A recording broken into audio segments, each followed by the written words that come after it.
Okay, so within the recording module, we have all of the information filled in as far as to record it. Once you hit e-record selected documents, it's going to automatically fill in the sent by,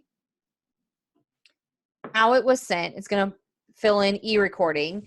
But keep in mind, even if you're not e-recording, this is a great piece to utilize because it will prepare your recording cover pages, and it still allows you to track the recordings regardless of how it has been delivered. So the date that it was delivered, we're just going to put F8 for today's date. And then the status will automatically be sent to sent/pending. So that's kind of the next phase. Once you've sent everything, it's going to automatically input that information for you. Oh, did it notated that one. Okay, so we're just going to fill this in really quick. And then once you're on record, it's going to automatically fill in, depending on your county, the instrument number and or book and page. So I'm just going to do book and page. And then it's going to give you a recorded date and a recorded status.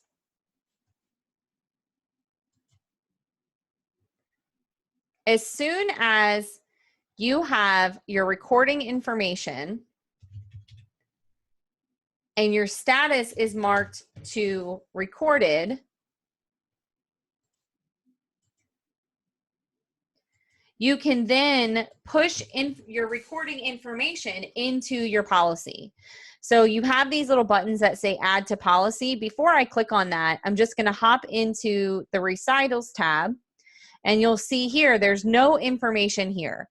Now, if we had pulled our policy numbers, you would see your policy numbers here as well. So that's another reason why I always say, start in your commitment, verify your exceptions are good, go to pull your policy number and your jackets.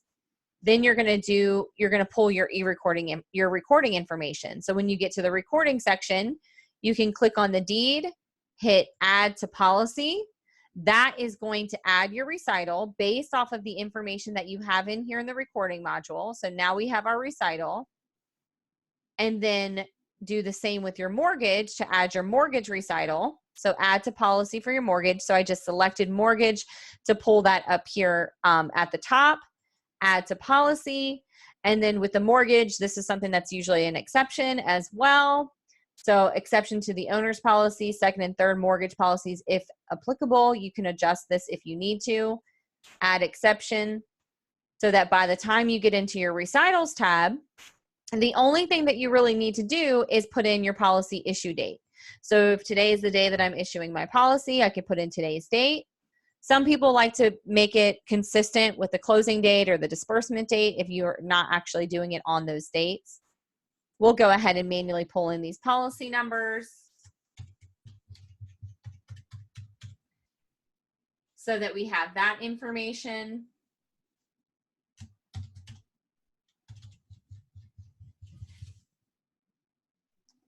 Save and close. And then, of course, again, with our exceptions. So we've already verified what is in the commitment. And when we were in the mortgage within the recording module, we added the mortgage as an exception to the owner's policy, second mortgage, and third mortgage. So this information should be good to go as well. If you do need to add any additional exceptions, or if you have additional documents like an assignment of rents and lease that needs to be added as an exception, you'll have those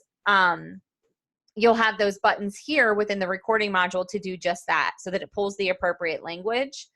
But once you're done, it really just comes down to printing your policy.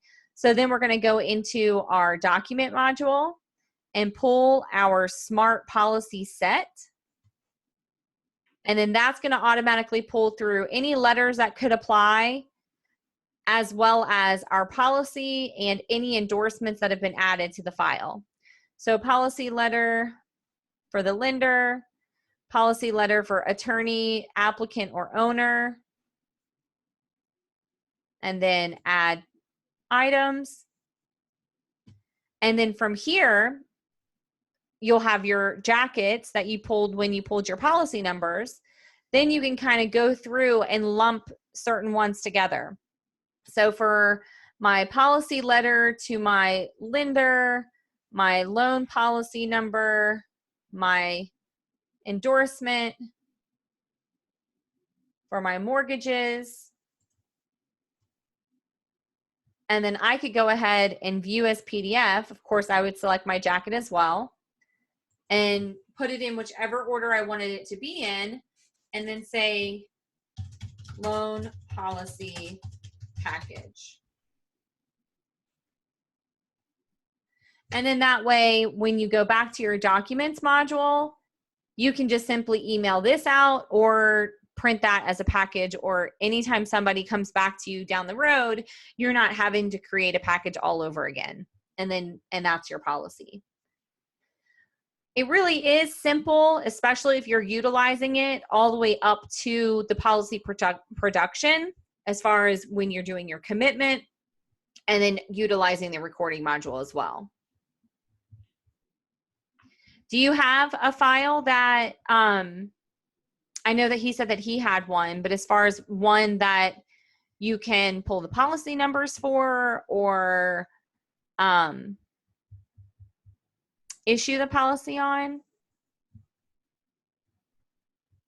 I guess the one that we just closed. Let me see here.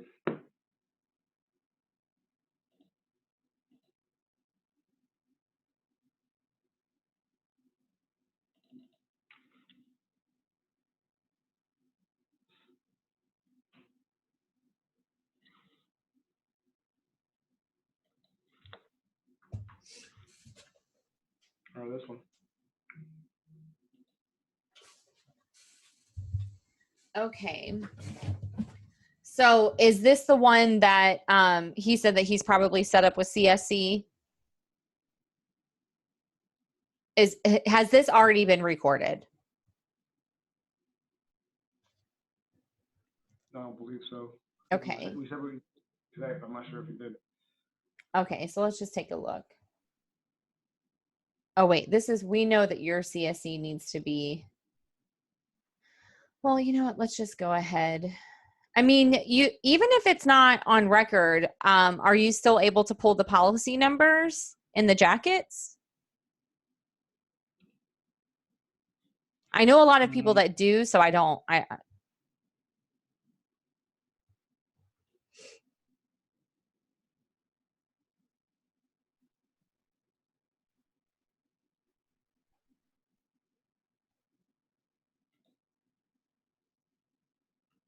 So we've got the CPL. So I would say let's go ahead and at least pull the jackets to start the process.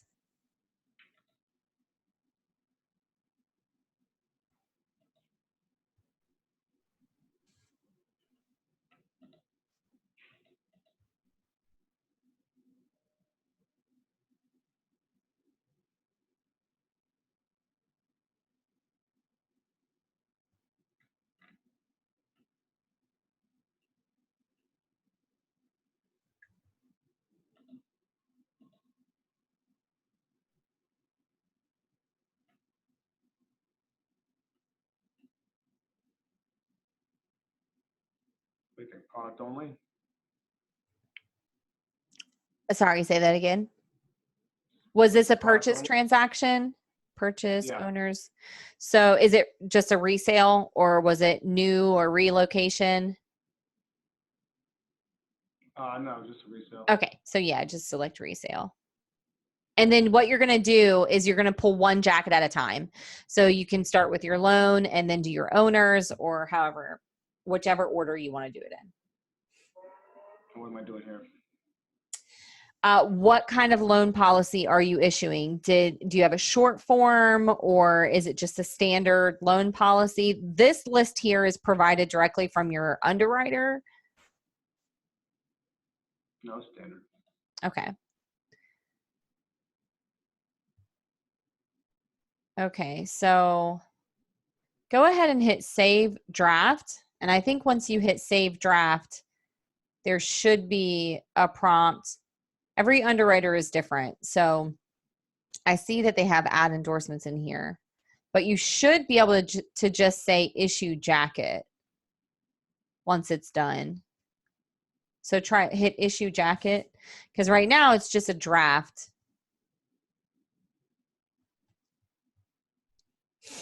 And it's thinking. Jacket pricing is right. Okay, so go ahead and click on the jacket pricing tab. So go ahead and hit edit.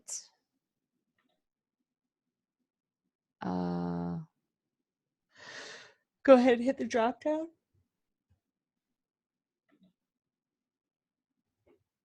So just a regular loan, sure.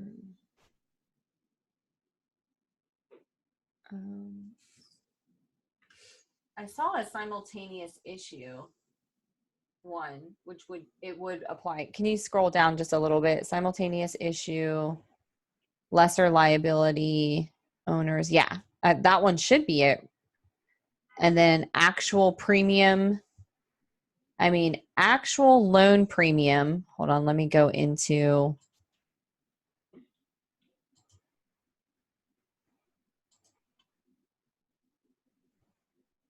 I mean, the premium that you see over here is 2858, but I don't know if they're asking for the actual loan premium breakdown.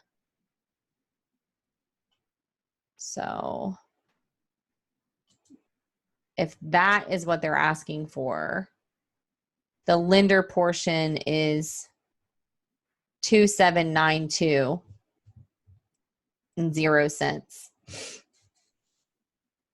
So I guess I would put that in. These are things that you might want to verify with your underwriter, because I'm not sure the actual amount that they're looking for, because technically the actual loan policy is $25. So maybe that's what you put for because it's simultaneous. I would do 25. Yeah, that's probably a better, because then you're going to have to do the same for your owners. All right, so go back to the endorsements tab. It's not. No, down at the bottom, because it's not showing that issue jacket. Why is it not showing?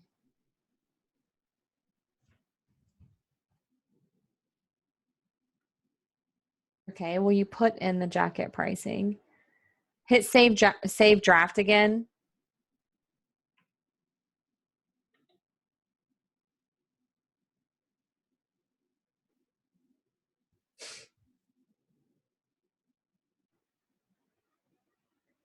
And then issue jacket. Is it not saving the jacket price? Can you pop on to that tab? Because it's still saying it again.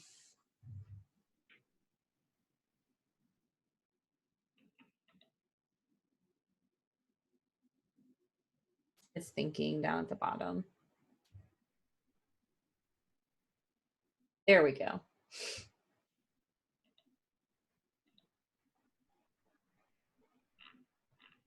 And then that's going to automatically attach into your actual document module as well. Okay. And so now we can go ahead and do the owners.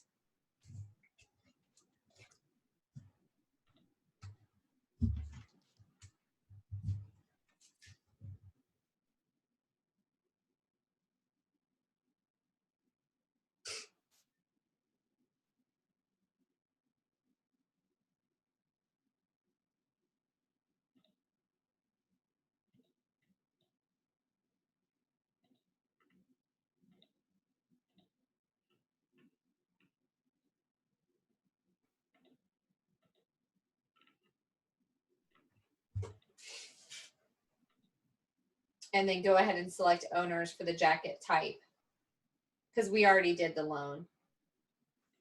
There you go.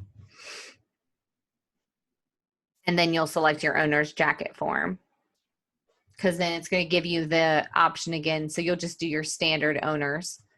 So see how under, yeah, just owner's policy. Yep. And then I guess let's just go to jacket pricing. I don't know if they're needing you to fill that information in or not. And hit edit. Owners, yeah, single or simultaneous. And then actual premium is 2858.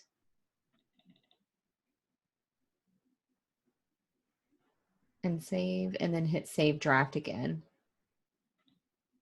I don't know why it's asking for the premium, but it's not giving you a place to put the remittance. Maybe that's something that pulls through later. Oh, perfect. And then you can do issue jacket.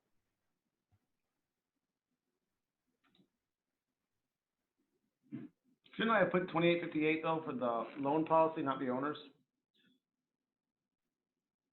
Well, 28, so when you have an owner's and a loan policy being issued simultaneously, technically the loan policy is the amount of the simultaneous issue fee.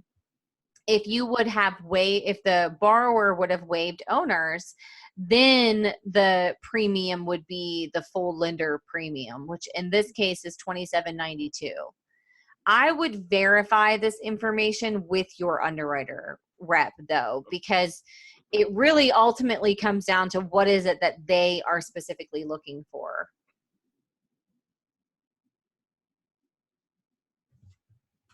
And then while you're doing that, I'm going to check something regarding CSC.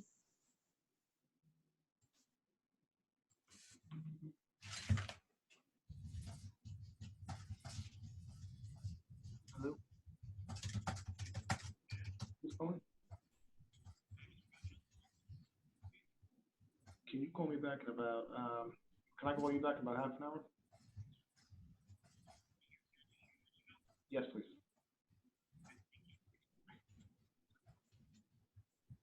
All right, what's next? Okay. So if you go ahead and go into your policy recitals tab, and you'll see that the policy numbers are automatically pulling through there. So the next step would be to get on record. And then, so see how your policy numbers are pulling through? Mm-hmm. What we can do to kind of prepare, because we're not going to be able to e-record until we confirm with CSE that they have you set up specifically for e-recording through AccuTitle, but we can start the process by going into your commitment exceptions tab and verifying that everything within there is so okay, so action to action, when you upload their commitment, it will default to making every single exception pull to the owner's policy and the loan policy. So I would just review the list and verify if that is how it needs to be, or if any further adjustments need to be made. If they need to be made, then you would go into each item that needs to be adjusted by clicking on the little notepad icon and selecting or deselecting the boxes necessary. I'm just taking this off the commitment though, I thought. Again, in the commitment, and this is specific to action, okay? So when action, a lot of, like if the underwriter is doing the commitment or action, like a lot of commitment services, what will happen is the default is every single exception is marked to pull to the policy. If that is the case, then you're fine. But if anything needs to be adjusted, if something should not pull as an exception, then you want to make the adjustments here. But just understanding that the default is that they all pull. I don't know, and you can double check with action. I have never seen one come from action that does not have the owner's policy and mortgage policy selected to pull to the policy. So I would verify with them, is this something that, is just a standard default, and then you need to determine what goes to the policy and what doesn't, or if they've already made that determination. Because they're preparing the commitment, but they're not the one ensuring the title.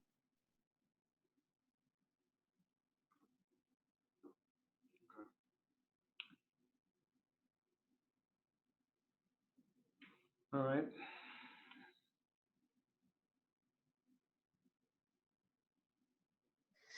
if this is fine, then what you have in your policy exceptions tab is going to be fine because it's pulling all of that through. But the next step that we have is to get on record. Now, we can go ahead and set it up, but we're not going to be able to e-record directly through here until we verify with CSC that everything is set up the way that it needs to be in order to utilize the integration. Mm-hmm. All right, so where do I go from here? So let's go ahead and go into the recordings tab. So just to the left of the exceptions tab for policy is recordings. And we can kind of start from here. So if you scroll down to the bottom, go ahead and select your deed.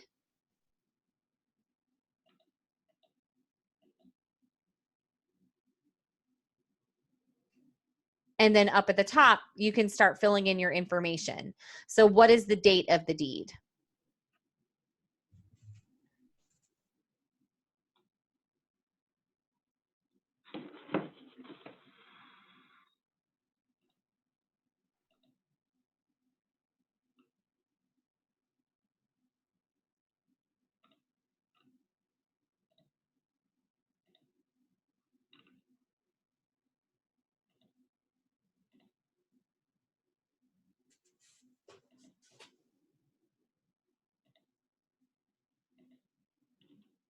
I'm putting deed up here for description.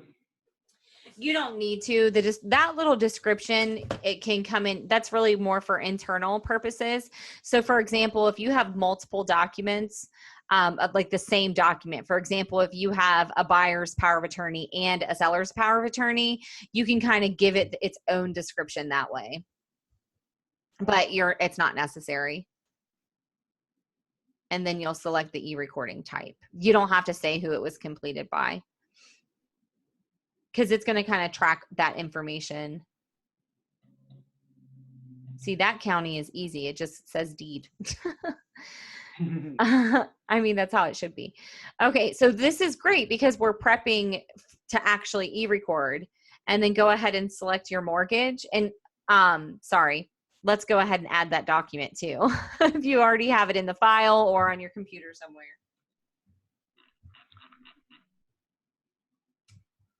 This has a bunch of stuff attached to it. We're not actually recording this, right? We're not actually recording it. So if you need to separate documents out or anything like that, then we can do that and then upload the document to the recording later. Or so select document is going to take you to any documents available within your AccuTitle file. Yeah.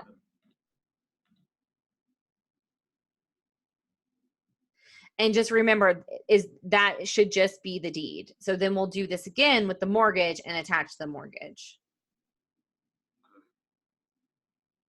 I don't know the mortgage where it is right now, but I'll use the same document.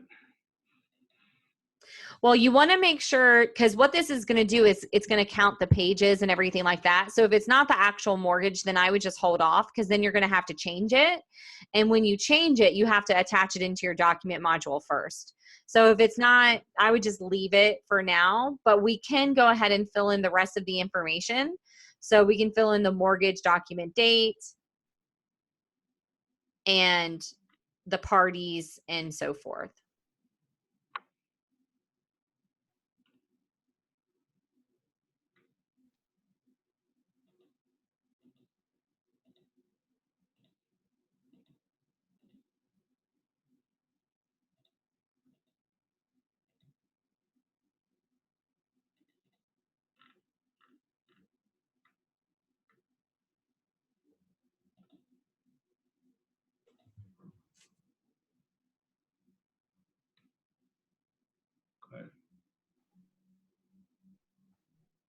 Okay, and then you can just hit save. Oh, you already did. So really the next step is e-recording. So I would get with CSE as soon as you can so that we can utilize the integration and do a live one. And we can always connect again. I have, let me look at my calendar for tomorrow.